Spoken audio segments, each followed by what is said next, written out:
Bipolar ഡിസോർഡറും borderline personality ഡിസോർഡറും ഒരുമിച്ച് ഒരു വ്യക്തിയിൽ ഉണ്ടാവാനുള്ള സാധ്യതയുണ്ട് എന്ന് കഴിഞ്ഞ റീലിൽ ഞാൻ പറയുകയുണ്ടായി. അതിനോടൊപ്പം അങ്ങനെ ഉണ്ടാവുകയാണെങ്കിൽ അതിൻ്റെ ട്രീറ്റ്മെൻറ്റ് ഔട്ട്കം കുറച്ച് ഡിഫിക്കൽട്ട് ആയിരിക്കും എന്ന് പറയുകയുണ്ടായി. സോ അതെന്താണ് എന്ന് നമുക്ക് നോക്കാം. ബൈപ്പോളാർ ഡിസോർഡറിനെ വെച്ച് നോക്കുമ്പോൾ അതിൻ്റെ ട്രീറ്റ്മെൻറ്റ് എന്ന് പറയുന്നത് medicines first and therapy second ആണ്.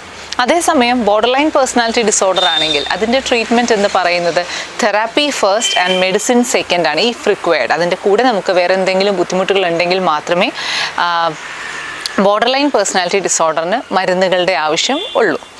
സോ ഇത് രണ്ടിൻ്റെയും കൂടെ കോമ്പിനേഷൻ ആയിട്ട് അസുഖം ഉണ്ടാവുമ്പോൾ, അതായത് ഇത് രണ്ടും ഒരു വ്യക്തിയിൽ ഉണ്ടാവുന്ന സമയത്ത് നമുക്ക് മെഡിസിൻസും തെറാപ്പിയും ഒക്കെ അനിവാര്യമായിട്ട് വരാം ആ ട്രീറ്റ്മെൻറ്റ് മുന്നോട്ട് കൊണ്ടുപോകാനായിട്ട്, അല്ലെങ്കിൽ ഒരു ബെറ്റർ ഔട്ട്കമ്മിന് വേണ്ടിയിട്ട് മെഡിസിൻസ് പ്ലസ് സൈക്കോതെറാപ്പി അനിവാര്യം.